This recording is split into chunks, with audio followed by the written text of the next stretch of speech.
name is Trey Johnson. My mom and dad used to literally fly me and my sister to Grandma's house in Texas from New Orleans in a little Cessna Cardinal, and I totally remember looking down at the highway and seeing the cars and relating that to my little toy car track and thinking how it looked the same and how fun it was to fly in the plane. Oddly, I did not become a pilot until I was 21, which is pretty late. So there was a gap between flying as a kid and becoming a pilot. At this point, I'm retired from my flying business, but I've worked for commercial float plane operations, and I've owned and operated a number of different medium-sized turbine-powered jump planes like Twin Otters and Skyvans. I used to run the planes and own the planes at Skydive DeLand, which is a major drop zone that happens to be here in Florida. The idea of a roadable aircraft or flying car has been around since aviation was born. I think the first patent was issued in France for a flying car about 2 months before the Wright brothers flew. So everybody's been chasing the idea for the whole history of aviation. But for me personally, I remember being in the Air and Space Museum in Washington, D.C. with my dad, and there was a exhibit. They didn't actually have a car, but they had an exhibit about the Malt-Taylor Aerocar and about Robert Fulton's Airphibian, and it really stuck with me, and I thought it would just be so cool to have something like that. Then many years later, when I had time, I decided I'd really like to have one, and I started researching what was real, and I realized that to have one I needed to create it myself, and here it is. The name of the company is PlaneDriven, so this is a PlaneDriven PD-2, PD-2. I have some experience flying, about 7,000 hours, and I've seen a lot of things that work and don't work and different emergency situations, and so I think I've been able to leverage that into a realistic roadable aircraft that's safe. In my basic design goals, I want to have no new points of failure in the flight mode, and that's why we're using 2 different engines and various parts of the puzzle here. That's the reason is to keep the flight mode at least as safe as the stock airplane, and to try to keep the performance as close as possible to the stock airplane. The base airplane is not my design. It's a Glasair Sportsman, and it already has the folding wings, so that's a huge head start for us. It also is a great performer on amphibious floats, which really drag a plane into a slower speed, and it takes the weight carrying ability away. So knowing that it was a great base plane and a great float plane, was my starting point. It goes about 140 in the air, which is slower than the stock airplane because of the additional drag of our big wheels and our parts, but it's still pretty good for a roadable airplane. It goes about 73 on the ground, so you can cruise on the highway at 60 all day long, no problem. It gets, I'm not sure exactly, but it seems to get in the low 20s on the mileage, which is okay. In road mode, it is licensed and registered as a motorcycle. It turns out that the federal regulations are very free if you have 3 wheels or less in contact with the surface.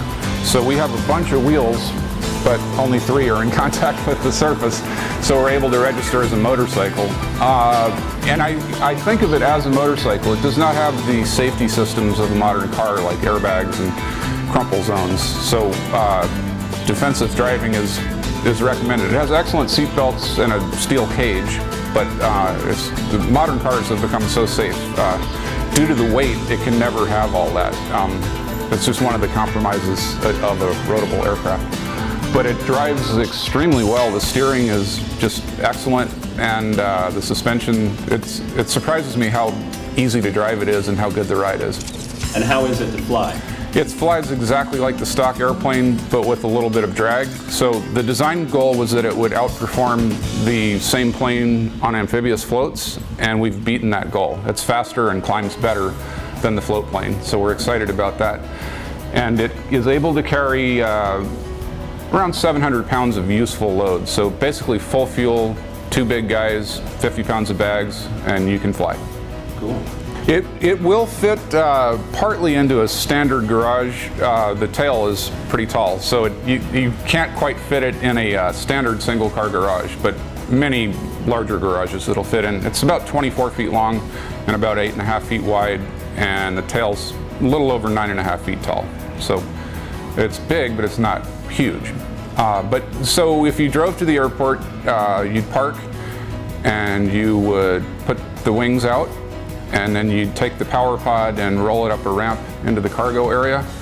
And then these pieces here change length so that you raise it up so the prop has clearance, and put the tail into its position, take the steering wheel out, put the stick in, and fly away. So in the drive mode, we can carry 30 gallons of fuel, which gives a pretty awesome range, more than you need. The goal is, of course, not to be a daily driver, but that you would drive maybe 150 to 200 miles to try to get out of some bad weather flying. So let's say you've taken off and you're trying to go to your destination and you hit front. Instead of trying to punch through it, you just land at an airport and configure to drive, and maybe drive 150 miles, and then you could find another airport and start flying again. People that travel in small planes quickly learn that it's easy to end up overnighting somewhere that you didn't plan to, and that's what this is about, is preventing that. The base airplane is a Glass Air Sportsman, and the folding wing design is part of their design. So I did not design the base airplane or the folding wing. The aircraft engine is a Lycoming IO390. It's 210 horsepower, and it is a stock engine driving the stock propeller. So there's no change or any new point of failure in the flight mode. And the fuel system and the aircraft controls are all stock.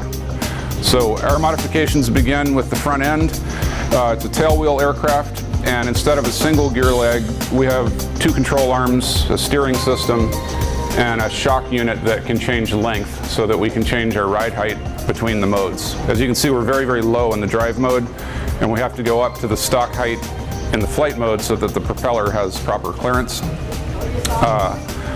Windshield wipers required for driving, and the stock airplane doesn't have that. So inside,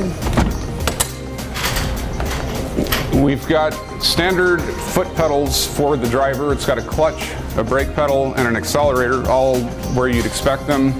Standard steering wheel, and the shifter is right to the right of the seat there, right where you'd expect it. In the flight mode, we take the steering wheel out, we put the stock stick in, and the rudder pedals are stock and right where they are on the stock airplane. So nothing different on the panel.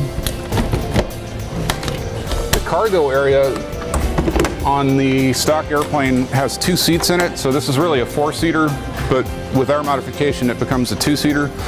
There's a large amount of space and a 350-pound cargo capacity. Our power pod is in place here for the drive mode, and it moves up into the cargo area as part of the transition. It weighs 192 pounds, which we're actually very happy with. The first one weighed 330 pounds. So it's very difficult to get rid of the weight, but we've done it, and it functions just great. So, you have enough baggage capacity to carry over 50 pounds of bags, which is great. The tail would be too wide on the road, so we had to design a way to hinge the horizontal. In the lighting system, stock airplane landing lights and strobe lights, but we've got DOT approved turn signals and brake lights here, and backup lights. It's licensed as a motorcycle in Washington State. This is the stock tail wheel, and that just stays in place at all times, but when you land, that's the back wheel. And the other detail on the lighting is the headlights are built into the cowling, and then we have multiple turn signals. And here's the horn. So this cover goes on the propeller only for the drive mode. In the flight mode, it's quickly removable. And that is really, it's simple. That's it. The base airplane was built in Arlington, Washington, and it was actually I built it with help up there in 2 weeks. So that was the easy part. All of our modifications have been going on for about 2.5 years, and some of the real difficult parts like this front end were solved here in Fort Myers. It's been a team effort from the first moment, and the project's been in various parts of the country. But in the Fort Myers area here, these guys have just absolutely made it happen. This is Art Stokowski and Bill King and Harry Hales, and each have contributed just a huge amount of help and hours and thinking and problem solving. For example, this front end here, Bill King used to build race cars, and I'd been all around the country to various engineering firms, and nobody could figure out how to meet our needs for this front end. And Bill walked up and looked at what they had built, and he said, "That's all messed up, but I know how to fix it." And he did, and it works great. So Awesome. Art has been just almost every part of the plane you see. Art has made one iteration after another and made it work, and Harry's helped out with the welding and just general help any way he can. The power pod has gone through 4 iterations, and the final frame that you see on the power pod, that was done by another team member, Tony Horvath, at Specialty Aero in Cresswell, Oregon. So it's just wherever the resources are, we've had to move. Well, our intention is definitely to bring it to the market. We've been working on it about 2.5 years. This is the one and only prototype so far, and it's meeting or beating the design goals in both modes.